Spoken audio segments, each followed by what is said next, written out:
¿Qué tal? Muy buenos días a todos y a todas. Juan Hernández de Diario Basta, Tabasco Hoy, Campeche Hoy y Quintana Roo Hoy de Grupo Cantón. Bueno, a propósito de esta cifra que acaba de dar de que los mexicanos serían la 10ª potencia económica, ¿qué le llega a la mente al saber la importancia de lo que es la comunidad mexicana en Estados Unidos? Sobre todo también ayer que usted mencionaba que pues México no es piñata de nadie, ¿no? O sea, realmente la importancia que tienen los mexicanos ahí en Estados Unidos. Las y los migrantes en Estados Unidos, mexicanos, pues han estado ahí por varias generaciones. Es más, cuando nos quitaron la mitad del territorio ya vivían ahí, o más de la mitad del territorio. Y a lo largo de la historia, pues ha habido migración por dos razones. Una, la necesidad de las y los mexicanos de buscar una vida mejor para sus familias, y la otra, la necesidad de la economía de Estados Unidos de que haya trabajadores y trabajadores que ayuden a desarrollar su economía. Fíjense, son nada más, a ver, pone el número otra vez, de los 38 millones que se estiman, hay quien habla de 40 millones, son 4 millones que no tienen documentos, pero la mayoría de ellos ya llevan muchísimos años en los Estados Unidos y contribuye. Se estima que 20% del ingreso de las y los mexicanos es enviado en remesas. ¿Qué significa? Que el 80% se queda en los Estados Unidos en ahorro, en consumo, en pago de impuestos. Entonces, esta idea de que las y los migrantes quitan trabajos es todo lo contrario, ayudan a la economía de los Estados Unidos.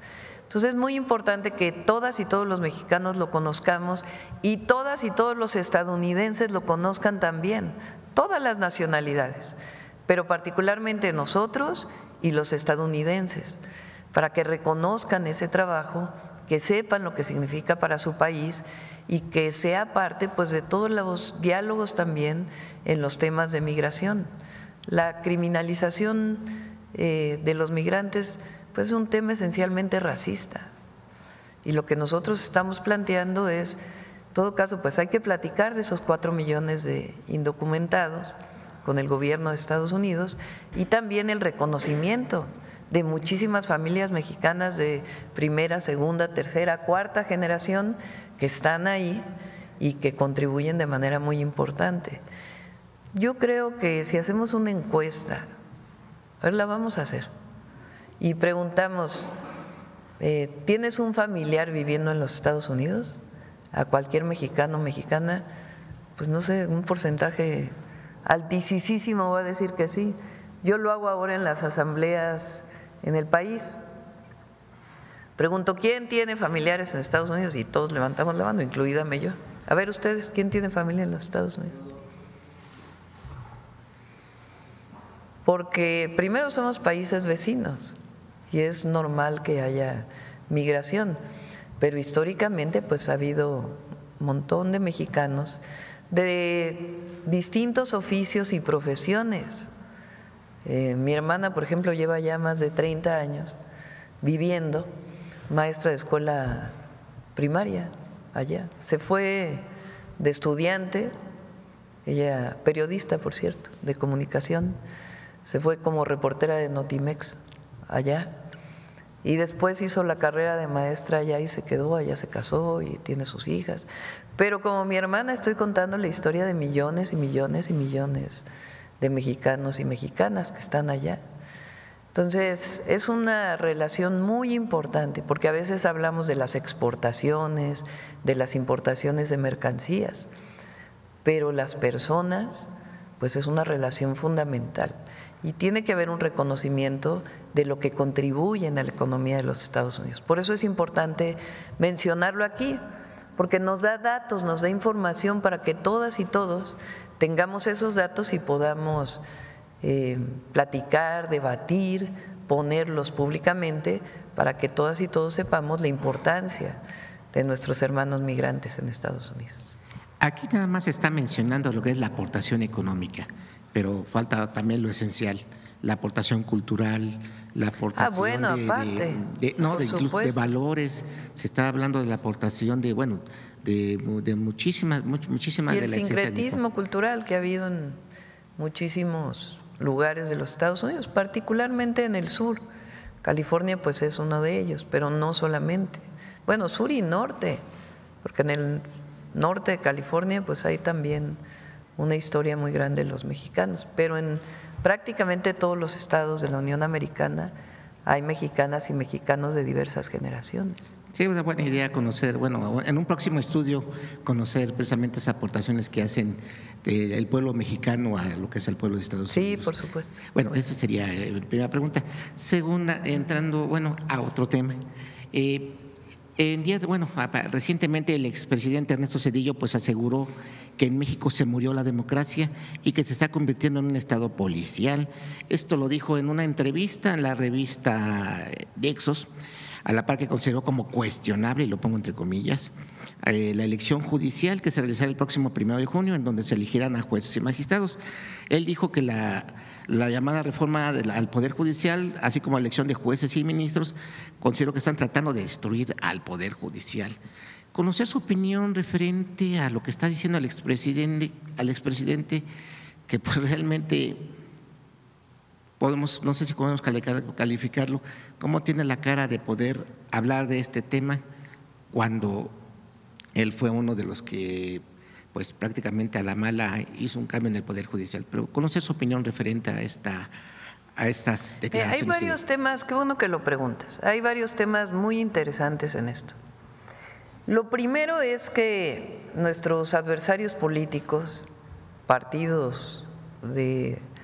dirigentes de partidos de oposición, digo dirigentes porque ahora que estuve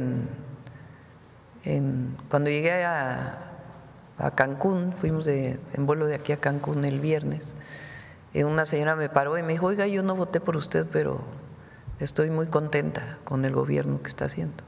Entonces hay mucha gente que a lo mejor se identifica con otro partido político y que reconoce al gobierno de México. Por eso digo los dirigentes del PRIAN, para ser muy claros. Intelectuales que estuvieron vinculados durante años al poder, que no pueden entender cómo es posible que ya no les hagamos caso, o que el pueblo de México no les haga caso porque estuvieron como consentidos con mucho dinero durante muchos años, comentócratas de los medios. Ahora la cantaleta que traen es que somos un gobierno autoritario. Esa es la nueva, bueno, ya lo traen desde hace rato. Entonces, letras libres, nexos, traen autoritarismo, se acabó la democracia en México. Esa es su nueva narrativa. Como ya nadie les cree, ya tienen muy poca, entonces ahora andan buscando nuevos voceros. Bueno, se van a buscar a Zedillo como vocero, expresidente de México. Vamos a hablar del sexenio de Zedillo. ¿Por qué no hablamos, hablando de democracia, de las masacres de Acteal, del Charco, del Bosque, de Aguas Blancas? Porque nosotros no reprimimos.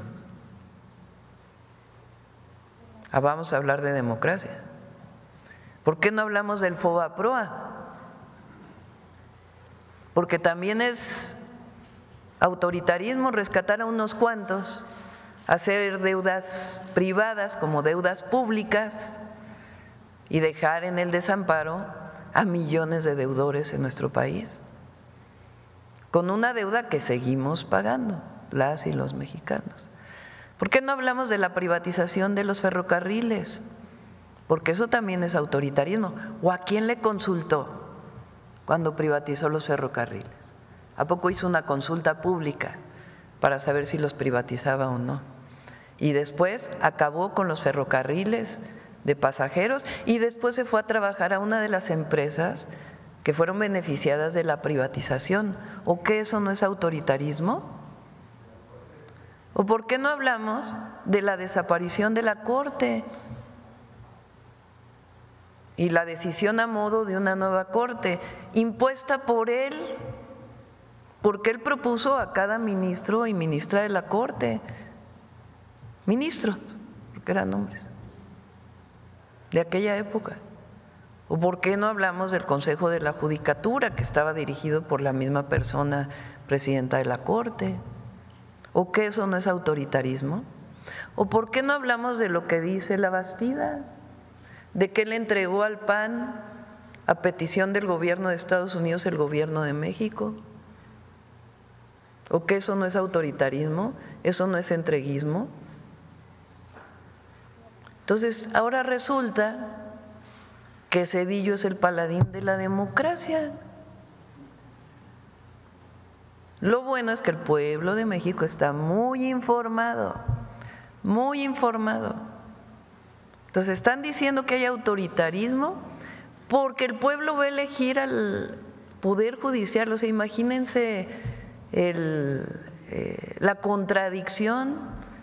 Pues ¿qué no democracia es el gobierno del pueblo? Bueno, eso lo dijo Lincoln, el gobierno del pueblo, por el pueblo y para el pueblo. Entonces el pueblo ahora va a elegir a su poder judicial, pero eso no es democracia, porque para ellos la democracia es la de unos cuantos. El pueblo no es sabio, el pueblo no conoce, el pueblo no puede decidir quién va a ser su ministro, porque imagínense que un pobre vote, no, eso no es democracia. O sea, se regresaron al tiempo ancestral. Entonces, están buscando un vocero, imagínense, Zedillo como vocero. ¿Qué más dónde vive Zedillo? Hace muchos años que no vive en México, ¿no? Digo por ser expresidente, porque bueno, como decimos, hay muchos mexicanos que no viven en México, pero él tomó la decisión de ya no vivir en nuestro país, como muchos otros expresidentes. Entonces, es muy contradictoria, fíjense, ¿no? Ley censura ahora la ley de telecomunicación. Bueno, se basan en un artículo que ya dije que si no es la intención censurar las plataformas, ni mucho menos, que si se malentiende ese artículo que se quite, que no hay ningún problema. Pero siguen, pero es que quieren censurar las plataformas, quieren censurarlas. Que escuchen la mañanera a ver si se enteran un poquito de lo que decimos aquí. Entonces, nosotros, nuestro movimiento, nuestra historia está marcada por la lucha por la democracia. Esa es nuestra historia, no es la historia de ellos. Ellos validaron el fraude de Salinas de Gortari, ellos validaron el fraude de Calderón. Estos comentócratas, estos expresidentes, estos intelectuales, PRIAN, ellos validaron actuar contra el pueblo de México en el fraude del 88, en el fraude del 2006, validaron la compra masiva de votos del 2012. Ellos nunca han estado a favor de la democracia. Si ellos participan cerca del gobierno, entonces es democrático, pero a ellos no les importa el pueblo. Nosotros surgimos luchando por la democracia en las universidades, en los sindicatos, la democracia electoral, que no hubiera fraudes. 2 veces cometieron fraude contra el presidente López Obrador, hasta la tercera que pudo ser reconocido el triunfo porque fue abrumador. 500 militantes de hace tiempo asesinados por luchar por la democracia, mucha gente asesinada por luchar por la democracia. Pero ahora resulta que Zedillo es el vocero de la democracia.